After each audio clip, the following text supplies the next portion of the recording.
Section 4. You will hear a talk about scientific research in the continent of Antarctica.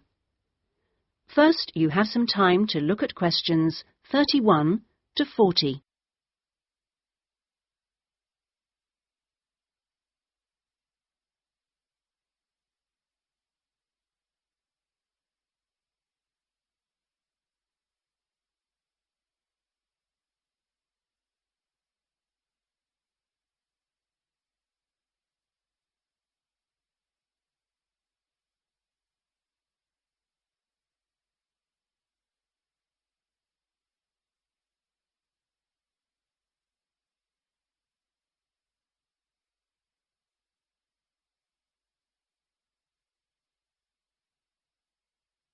Now listen carefully and answer questions 31 to 40.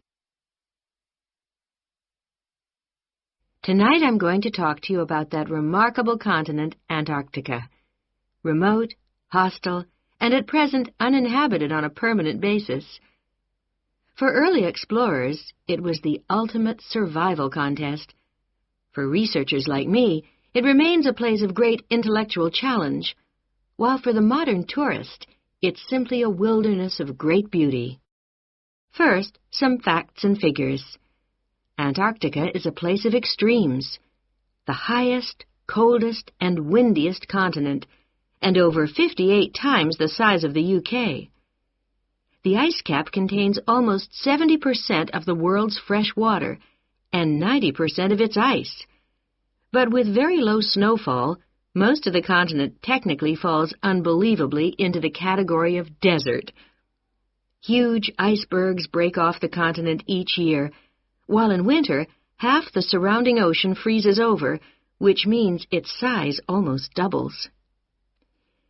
Research and exploration has been going on in Antarctica for more than 200 years and has involved scientists from many different countries who work together on research stations. Here, science and technical support have been integrated in a very cost-effective way. Our Antarctic research program has several summers-only stations and 2 all-year-round ones. I was based on one of the all-year-round ones. The research stations are really self-contained communities of about 20 people. There's living and working space, a kitchen with a huge food store, a small hospital, and a well-equipped gym to ensure everyone keeps fit in their spare time. The station generates its own electricity and communicates with the outside world using a satellite link. Our station, 01, had some special features. It wasn't built on land, but on an ice shelf, hundreds of meters thick. Supplies were brought to us on large sledges from a ship 15 kilometers away at the ice edge. Living in the Antarctic hasn't always been so comfortable. Snow buildups caused enormous problems for 4 previous stations on the same site, which were buried and finally crushed by the weight. Fortunately, no one was hurt, but these buildings became a huge challenge to architects, who finally came up with a remarkable solution. The buildings are placed on platforms, which can be raised above the changing snow level on legs which are extendable.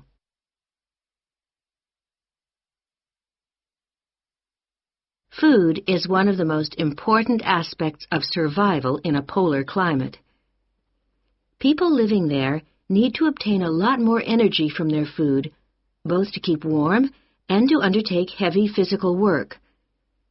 Maybe you know that an adult in the UK will probably need about 1,700 kilocalories a day on average. Someone in Antarctica will need about 3,500, just over double. This energy is provided by foods which are high in carbohydrate and fat. Rations for field work present an additional problem. They need to provide maximum energy, but they must also be compact and light for easy transport. Special boxes are prepared, each containing enough food for one person for 20 days.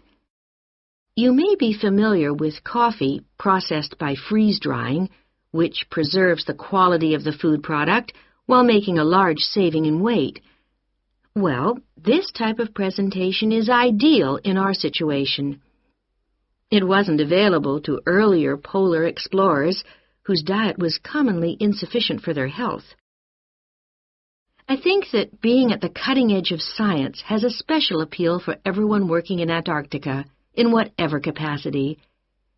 As a marine biologist, my own research was fascinating, but it's perhaps climate change research that is the most crucial field of study. Within this general field, surveying changes in the volume and stability of the ice cap is vital, since these may have profound effects on world sea levels and on ocean currents. A second important area is monitoring the size of the hole in the ozone layer above Antarctica, since this is an indicator of global ultraviolet radiation levels.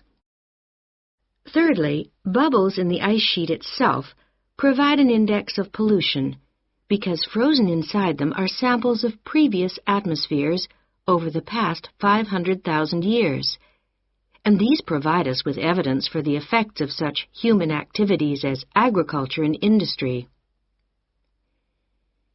There are an increasing number of opportunities for young people to work for a period in Antarctica, not only as research assistants in projects like mine, but also in a wide range of junior administrative and technical positions, including vacancies for map makers. I hope that the insights I've provided will encourage you to take up these opportunities in this fascinating continent. That is the end of Section 4. You now have half a minute to check your answers.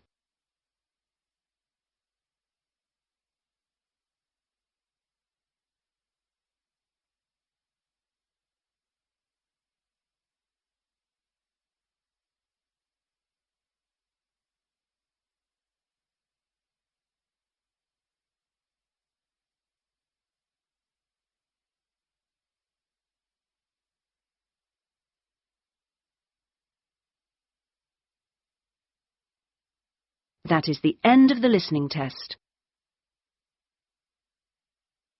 In the IELTS test, you would now have 10 minutes to transfer your answers to the listening answer sheet.